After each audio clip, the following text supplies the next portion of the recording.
Assalamualaikum warahmatullahi wabarakatuh. Alhamdulillahirabbil alamin. Asyhadu an la ilaha illallah wa asyhadu anna Muhammadar Rasulullah. Raditu billahi rabba wa bil islami dina wa bi Muhammadin nabiyya wa rasula. Rabbi syrah li sadri wa yassir li amri wahlul 'uqdatam min lisani yafqahu qawli.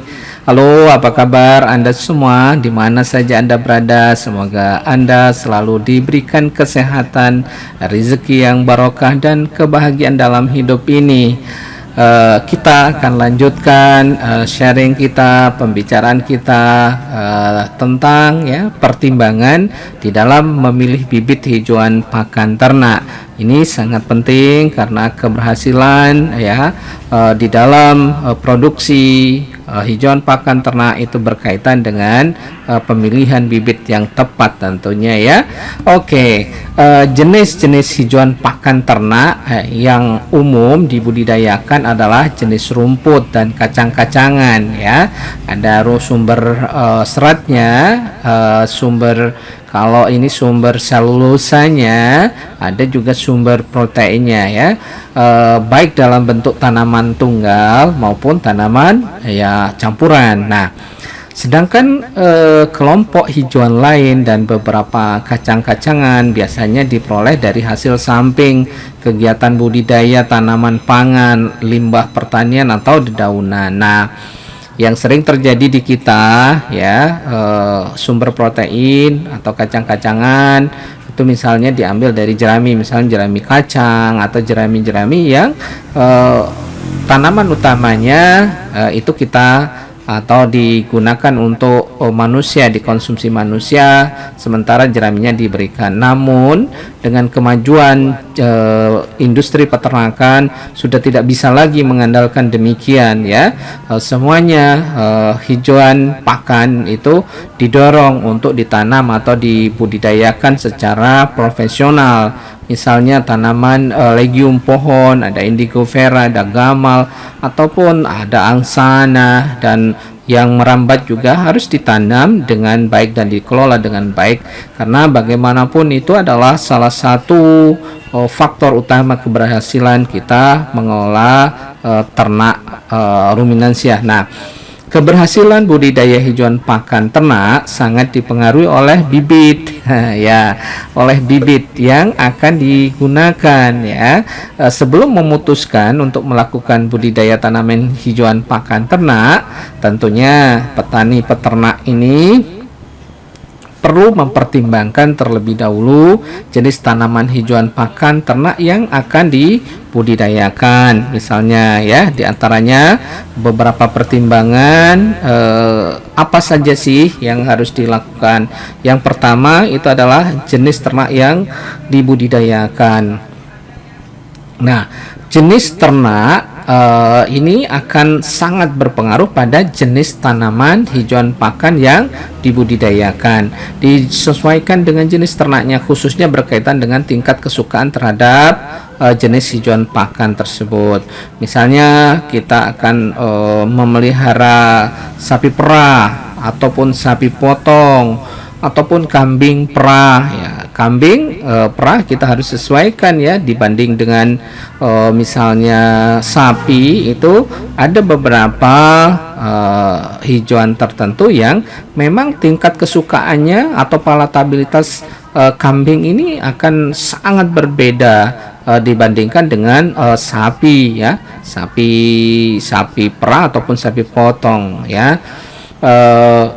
kesukaan kambing itu misalnya dia akan lebih menyukai pada rambanan atau browse atau dedaunan lah istilahnya. Misalnya salah satu contoh yang sangat disukai itu turi Sesbania grandiflora, itu sangat disukai sama kambing. Nah, ini penyesuaian yang harus dilakukan Kemudian nanti kalau kambing atau domba kita pilih jenis rumput-rumputan yang lebih lembut, lebih kecil, karena memang kalau misalnya diberi rumput gajah yang batangnya kadang-kadang seperti tebu itu juga kurang pas rasanya.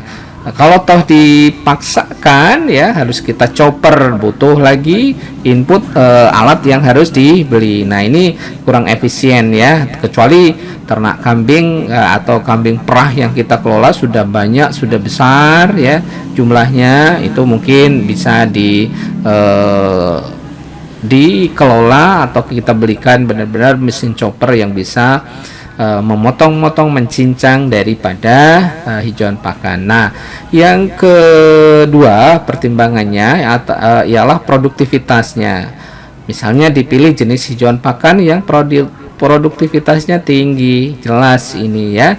Semakin tinggi kita akan lebih suka. Jadi di dalam proses pengelolaannya itu akan lebih menguntungkan, karena dengan kita berharap dengan input yang sedikit, masukan yang sedikit, tetapi produktivitasnya, hasilnya hijauannya tinggi.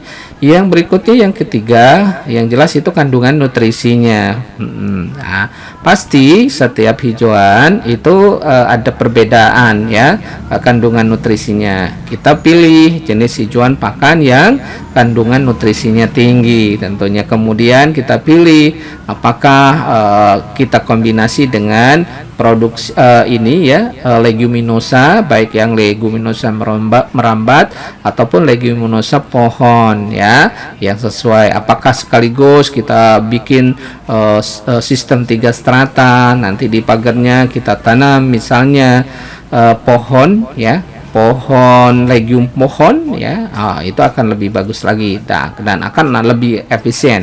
Nah, berikutnya yang menjadi pertimbangan adalah kondisi tanah ya. Pemilihan jenis tanaman hijauan pakan perlu disesuaikan dengan keadaan tanah yang akan digunakan untuk budidaya. Misalnya mencakup jenis tanahnya seperti apa. Kalau di Sumatera kebanyakan pot solid merah kuning ya. Mungkin di tempat di Jawa beda, di Kalimantan mungkin banyak yang tanah berawa ataupun tanah yang lain ya. Nah, itu spesifikasinya harus disesuaikan ya. Tanah gambut misalnya itu kan harus disesuaikan dengan rumput yang kita akan tanam. Kemudian struktur tanahnya juga, kesuburan tanah juga ya menjadi pertimbangan penting. Kemudian tekstur tanah, pH tanahnya apakah perlu dilakukan pengapuran atau tidak, kemudian ketersediaan unsur haranya dan sebagainya. Itu adalah berbagai pertimbangan yang akan mendukung semuanya menuju produksi atau produktivitas hijauan pakan yang kita inginkan. Nah, berikutnya kondisi iklim setempat ya. Pemilihan jenis tanaman hijauan pakan yang paling sesuai dengan keadaan iklim setempat seperti suhu ya, kelembaban, curah hujan dan sinar matahari ya. Ada beberapa hijauan yang memang tidak tahan naungan misalnya, tidak tahan kekeringan ya. Dia butuh kondisi air yang cukup. Nah, ini menjadi pertimbangan yang harus siapkan nantinya. Nah, yang berikutnya yang menjadi pertimbangan adalah kemampuan beradaptasi. Pemilihan jenis tanaman hijauan pakan juga perlu mempertimbangkan kemampuan beradaptasi terhadap kondisi lingkungan, misalnya terhadap kondisi tanah dan iklim setempat, tahan terhadap hama dan penyakit, serta mampu beradaptasi terhadap pengolahan tanah yang minimal. Ya, jadi ini kemampuan beradaptasi ini penting ya, karena perubahan cuaca, perubahan keadaan, kondisi lingkungan yang tidak menentu, kita berharap rumput kita ini tahan banting ya, kita berharap ya, sehingga kapan saja, di mana saja, seperti iklan ini minuman itu siap dia menyediakan pakan untuk ternak kita tentunya. Nah, yang berikutnya tujuan atau cara penyajian HPT, cara penyajian hijauan pakan ternak ini ya. Jenis hijauan yang akan ditanam disesuaikan dengan penyajian atau tujuannya. Artinya penanaman hijauan pakan ternak ini bertujuan misalnya untuk membuat padang pengembalaan atau akan dipanen dan disajikan di kandang. dengan istilah cut and carry. Jadi ini nanti akan keputusan pemilihannya akan berbeda ya. Rumput potongan untuk cut and carry itu sangat berbeda nanti dengan spesifikasi rumput untuk padang pengembalaan. Misalnya ya, salah satu pertimbangan untuk rumput padang pengembalaan itu atau rumput itu harus misalnya tahan injakan ya, tahan renggutan, artinya dia punya perakaran dan seterusnya. Kemudian tahan kekeringan, karena misalnya padang rumput itu sering berada di daerah yang kurang airnya ya. Kalau di Indonesia ya banyak ada di Indonesia Timur ya, misalnya di NTT ataupun di Sulawesi ya. Walaupun di Sumatera ada juga di Padang Mangatas ya. Nah, tentunya di dalam pemilihan rumput itu harus disesuaikan ya untuk grazing tersebut ya. Sementara untuk potongan, jelas potongan itu kita bisa memilih membudidayakan rumput-rumput yang tumbuh tegak misalnya, yang gampang nanti kalau kita lakukan pemotongan ya.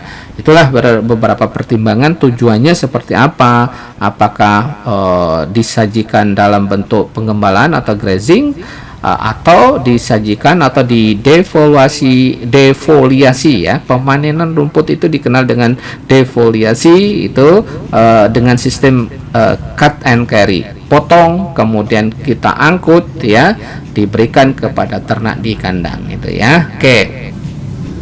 Nah, berikutnya adalah bentuk-bentuk bibit tanaman hijauan pakan ternak.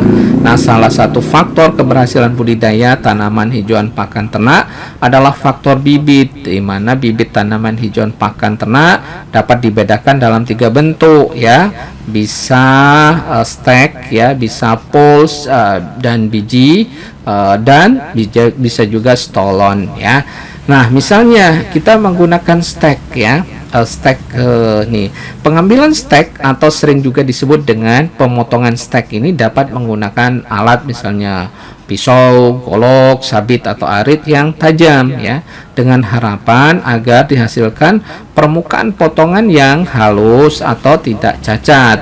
Kemudian pemotongan stek apabila menggunakan alat yang tumpul atau kurang tajam dapat mengakibatkan cacat atau rusaknya stek tersebut, sehingga begitu ditanam dia tidak cepat tumbuh karena terjadi proses pembusukan dan akhirnya bisa menimbulkan kematian ya. Itu kalau kita menggunakan stek. Nah, pemotongan stek dapat dilakukan dengan posisi miring atau datar. Namun yang baik adalah stek dipotong pada posisi yang agak miring ya.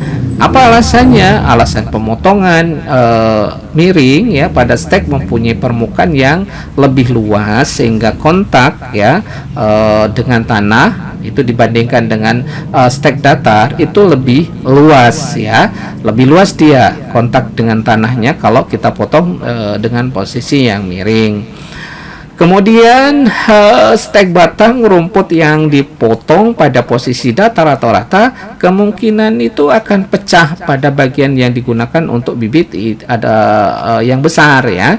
Jadi kemungkinan saat ini akan pecah nanti kalau misalnya kita potong pada posisi yang datar. Nah, kembali kalau misalnya dipotong dalam keadaan pecah, itu juga menimbulkan risiko nanti terjadi pembusukan dan akhirnya tidak tumbuh optimal nanti rumput yang kita tanam. Nah, penampilan stek yang dipotong pada posisi miring mempunyai kelebihan, antara lain misalnya bila ditanam akan lebih mudah untuk menancapkannya karena dia akan lebih tajam ya.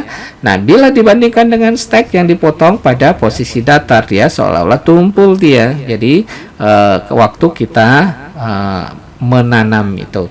Nah, kemudian bila ada hujan atau air siraman yang jatuh pada ujung stek bila mengalir ke bawah sehingga tidak menyebabkan stek itu membusuk ya. Jadi itu beberapa hal pertimbangan stek itu kalau kita memotongnya dalam posisi yang miring. Nah, Bagaimana dengan sudut kemiringannya? Nah, untuk sudut kemiringan pemotongan stek kurang lebih 45 derajat misalnya ya.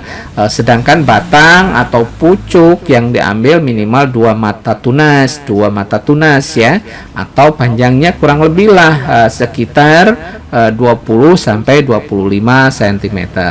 Nah, sedangkan cara pengambilan stek terlebih dahulu batang dibersihkan dari pelepah daunnya, baru kemudian dilakukan pemotongan pada posisi miring. Nah, berikutnya ya, bahan tanam yang bisa digunakan itu adalah poles ya. Apa itu poles ya? Ya, kita ini ya, poles ininya yang terbaik itu poles yang kalau misalnya kita peroleh dari pecahan rumpun ya. Poles itu adalah rumpun ya. Yang terbaik itu diperoleh dari pecahan rumpun yang sehat dan masih mengandung cukup banyak akar serta calon anakan baru, itu ya yang baik. Nah, bahan penanaman rumput dari poles ini akan lebih cepat tumbuh bila dibandingkan dengan menggunakan stek dan biji, karena memang dia sudah siap semuanya ya.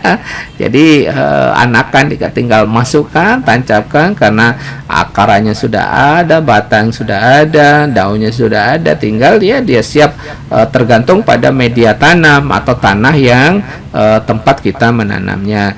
Kemudian berikutnya adalah pengambilan bahan poles, sebaiknya dipilih rumpun-rumpun yang kelihatan banyak dan sehat. Itu yang menjadi sasaran kita mengambil poles tersebut ya. Berikutnya bahan tanam itu bisa menggunakan biji ya, biji ya.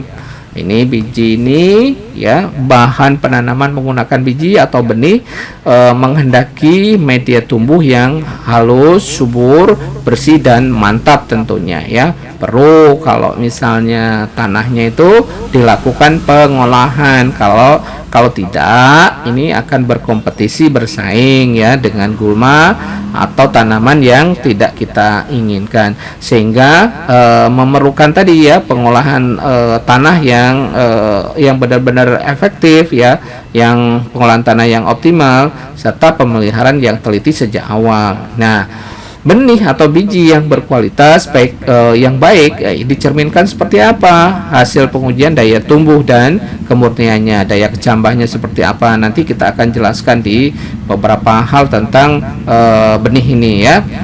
Jenis-jenis legum ternyata lebih baik dalam hal ini. Ukuran besar kecilnya biji atau benih bisa digolongkan menjadi 3 golongan ya.